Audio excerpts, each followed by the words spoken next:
যে কালকে শপথ হবে, এরপরে আমার কাজ আমি শুরু করে দেব এবং জনগণের জন্য যে যে কাজ করণীয় আমি করে যাব, এটাই আমার।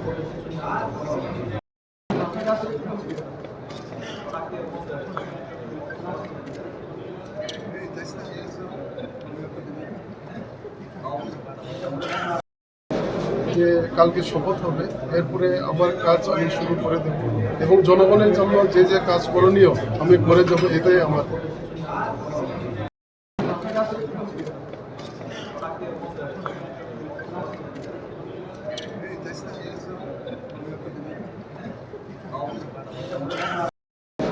যে কালকে শপথ হবে, এরপরে আমার কাজ আমি শুরু করে দেব এবং জনগণের জন্য যে যে কাজ করণীয় আমি করে যাব, এটাই আমার।